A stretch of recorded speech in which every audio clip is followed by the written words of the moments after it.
जो जर्नी आपकी रही है तब से लेके अब तक एक्ट्रेस बनने तक, सबसे ज़्यादा आपको किसने सपोर्ट किया है इसमें?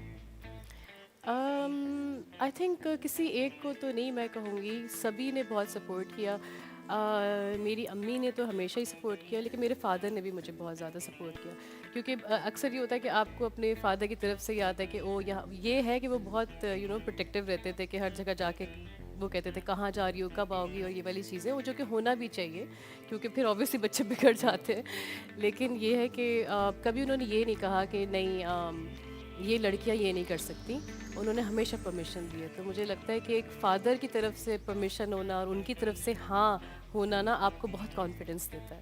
और माशाल्लाह जो अब जितने प्रोजेक्ट्स आप कर रही हैं, जो वो डिसीजन लेनी होती है कि ये करूं या ये नहीं करूं, उसमें कोई आपको हेल्प करता है या वो आपकी अपनी इनसाइट है खाली या नहीं फोरसाइट नहीं है? नहीं नहीं, बिल्कुल हेल्प करता है। मेरे जितने भी फ्रेंड्स होते हैं, जो मेरे बहुत क्लोज फ्रेंड्स हैं, मैं उनको भी सारी स्टोरीज बताती हूँ, सारा स्क्रिप्ट बताती हूँ, क्योंकि वो एज अ व्यूअर देख रहे होते हैं, तो वो बताते हैं अच्छा उसके बाद क्या हुआ। जब वो ये कहने लगते हैं ना, तो मुझे लगता है oh this is an interesting story. अब जैसे मैं अभी जो प्रोजेक्ट कर रही हूँ, एक कदर वाला प्रोजेक्ट जी, कर रही हूँ, पिंके का सहारा। जी जो होम शेफ़ एक लड़की है। सुनने में तो मुझे बहुत ही एक ऑर्डिनरी सी स्टोरी लगी। मैंने कहा क्या ये अपने हस्बैंड को खड़ा करती है और घर से खाना बनाना शुरू करती है, लेकिन एक्चुअली जो हमारे घर पे जो डिलीवर करती थी खाना कोरोना टाइम्स में, क्योंकि हमारे पास शेफ़ नहीं था, तो उनसे जब मैंने डिस्कस की तो वो रोने लग गई। वो कहने लगी ये लिटरली हमारी स्टोरी है, वाकई में हमारे पास घर में खाना खाने को कुछ नहीं होता था और हमने पास्ता बनाने से स्टार्ट किया। तो मैंने कहा लिटरली लोग कितना रिलेट करेंगे इस बात से। तो उसके बाद मैंने सोचा, तो मैं हर किसी से डिस्कस करती हूँ, मतलब जब साइन कर रही होती हूँ प्रोजेक्ट, और स्पेशली वो लोग जो उस फील्ड में हैं। तो अब जैसे आपने तिनके का सहारा की बात की, मैं तो हर बार हैरान रह जाता हूँ कि पता नहीं जो भी आप स्क्रीन पे किरदार बन के आती हैं, आप वही लगती हैं, आप वही नजर आती हैं। ये कैसे, क्या क्या जादू है आपके पास?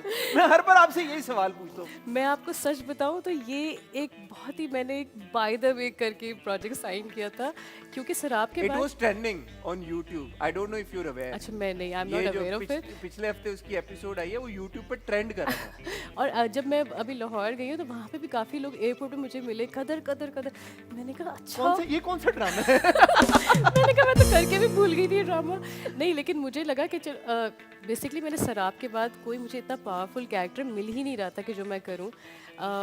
तो अब the credit goes to Momal भाभी के, उन्होंने इतना पुश किया कि सोनिया कर लो। फिर मैंने कहा अच्छा चलो, हाँ पैसे भी ख़त्म हो रहे हैं, कर लेती हूँ। तो मैंने बस ऐसे ही वो प्रोजेक्ट कर दिया था, बट नहीं उसका बहुत अच्छा एक, इनफैक्ट समी की कैरेक्टर से ज़्यादा हमारे उसको उस ट्रैक को बहुत मिल रहा बात हो है। रही है। और ये बात जो हम कहते हैं ना कि लोग मार पिटाई पसंद करते हैं, नहीं लोग मोहब्बत भी बहुत पसंद करते ज्यादा हैं, पसंद करते हैं। ज़्यादा पसंद करते हैं, और देखना चाह रहे हैं कि अच्छा हस्बैंड वाइफ किस तरह से अपने घर को खूबसूरत बना सकता है। आपकी और हारून की केमिस्ट्री की बड़ी बात हो रही है। ओह माय पहले आपकी और जाहिद की केमिस्ट्री की, फिर कभी हारून। आपकी और समी की केमिस्ट्री की, अब हारून की केमिस्ट्री की। मेरे ख्याल में सारी केमिस्ट्री आप में है।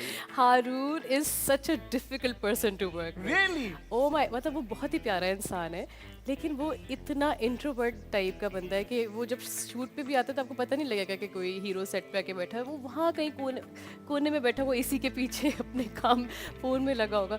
मैंने कहा हारून इधर आओ, तुम मेरे हस्बैंड का कैरेक्टर करो, आओ चलो बातें करते हैं, चलो गाने गाते हैं। तो इस तरह से फिर हमारी केमिस्ट्री बिल्ड हुई, और फिर वो अंदर से भी बहुत क्यूट है, तो वो क्यूटनेस स्क्रीन पे नज़र आ रही है। स्क्रीन पे नजर आ रही है। पर उसे निकलवाना पड़ता है, वो बहुत कहते हैं ना कम गो है, वो ज़्यादा बात नहीं करता। बट आपको नहीं लगता कि हमारा फोकस जैसे हम ये बात भी कर रहे हैं, समहाउ शिफ्ट हमेशा उसी तरफ होता है कि जो मार रहा है हस्बैंड अपनी बीवी को, यार वो वाली कहानी दिखाओ। ये क्या वजह है कि हम हारून और आपके जो किरदार है कदर और हमाद, ये वाली कहानियां हम दिखाने में चूकते हैं या डरते हैं या घबराते हैं? आपको क्या लगता है क्या वजह है इसकी? मुझे पता नहीं क्यों मुझे लगता है कि प्रोडक्शन हाउसेस को शायद ये कोई एक मिसअंडरस्टैंडिंग है कि लोग देखना पसंद है। अब आप देखें, ये प्रोजेक्ट वन ट्रैक हो सकता था, मतलब सिर्फ कदर और उसकी कहानी हो सकती थी, लेकिन राइटर से कह के एक और ट्रैक डलवाया गया कि कि व्हाट इफ़ कि ये कैरेक्टर ना दिखा गया कि तो लोग दूसरे कैरेक्टर को पसंद करें। तो कहीं ना कहीं वो लोग इस चीज़ को इंडल्ज करते हैं हर स्टोरी में, तो इसीलिए शायद समी का कैरेक्टर इतना वायलेंट रखा है उन्होंने। मैं हर बार एक बात करता हूँ कि आप हमारी इंडस्ट्री की सबसे अंडररेटेड एक्टर ये बात आप मानती हैं या नहीं? ये इंसल्टिंग बात है नहीं ये। नहीं, अंडररेटेड मतलब आपकी जो ट्रू पोटेंशियल है अभी I तक know. उसको सही तरह से टैप नहीं कर पाए director. um, do you agree with that or not? Basically no, I don't agree with this because वैसे थैंक यू कि अगर आप ये बात कह रहे हैं। और मैं एक बात ऐड करना चाहूँगा, आपको नहीं लगता कि आप as a performer do you feel underutilized कि आपके अंदर इतना टैलेंट है, स्किल है जो कि सही तरह से यूटिलाइज नहीं हो पा रहा? इस कॉन्टेक्स्ट में मैं पूछ रहा हूँ। मैं समझ सकती हूँ आप क्या कह रहे हैं, बट मुझे ये लगता है हसन के जितने भी जो डिफ़िकल्ट स्क्रिप्ट्स हैं ना, वो सारे स्क्रिप्ट सबसे पहले मेरे पास आते हैं। तो कहीं ना कहीं लोगों के दिमाग में तो है ना कि सोनिया इसको परफॉर्म कर सकती है। जहाँ तक बात ये है कि अंडररेटेड है, तो वो शायद लोग उसको कंपेयर करते हैं कि ओ अगर इस प्रोजेक्ट को अवार्ड्स नहीं मिले तो शायद ये इतना हिट प्रोजेक्ट नहीं है। और अवार्ड्स की तो आपको पता है बिल्कुल एक अलग कहानी है वो। अब let's not go there, but ये है कि हाँ नहीं, लेकिन मुझे ये लगता है कि नहीं, बहुत मैंने जितने भी प्रोजेक्ट्स किए ना सब एक दूसरे से बहुत डिफरेंट हैं। तो मुझे वैरायटी करने को मिली है और मुझे लोगों ने बहुत अलग अलग कैरेक्टर्स के लिए अप्रोच भी किया है। तो अंडररेटेड तो आप जब होंगे जब आपको वो कैरेक्टर्स कभी पिच ही नहीं किए जाते। तो मैंने किए काफ़ी चीज़ें, मैंने काफ़ी कैरेक्टर्स एक्सप्लोर किए, तो मैं एज एन एक्टर बहुत सेटिस्फाइड हूँ उस चीज़ से। ऐसे भी कोई कैरेक्टर्स हैं जो आप अक्सर सोचती हैं यार, किसी देख के इंटरनेशनल कोई प्रोजेक्ट या सीरीज देख के यू सी अ कैरेक्टर और आपको लगता हो यार ये कितना मजे का किरदार है, इससे मिलता जुलता अगर कोई किरदार हमारे ड्रामे में हो तो मैं बहुत इंजॉय करूंगी, ऐसा कुछ है आपके ज़हन आई में? Think I really like this character from this movie gone girl, आपने जी, देखी जी, है? जी। वो बहुत ही शाइन स्टोन की बहुत ही ज़बरदस्त। मुझे कसिनो रॉयल भी बहुत अच्छी थी और ये गॉन गर्ल भी। मुझे ये दो कैरेक्टर्स मुझे लगता है कि अगर कभी मिले तो मैं इसको बहुत एंजॉय करके इसको करूँगी। सोनिया, हमारा एक सेगमेंट है बड़ा मजे का, उसका नाम है अवाम की आवाज़। तो उसके लिए हम क्या करते हैं कि वो जैसे दो हाथ है ना, ये अवाम के हाथ है, वो देखें आप, वो जो है सीट्स, ये अवाम के हाथ हैं।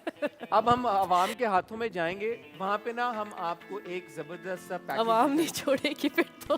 क्यों क्यों ऐसा क्या किया आपने? ऐसा क्या कर दिया आपने सोनिया? नहीं, तो हम जाएंगे और हमारे एक भाई हैं सरफराज भाई, वो अवाम में जाते हैं और हमारे सारे गेस्ट का ओपिनियन अवाम से लेते हैं। अच्छा। तो उससे पता चल जाता है कि आपका जो इम्प्रेशन है कि लोग ऑडियंस आपके बारे में क्या सोचती है, वो पता चल जाता है आपको सही है या गलत। सही। तो आए उधर चलते हैं और उधर चलकर हम अवाम की आवाज़ सुनते हैं।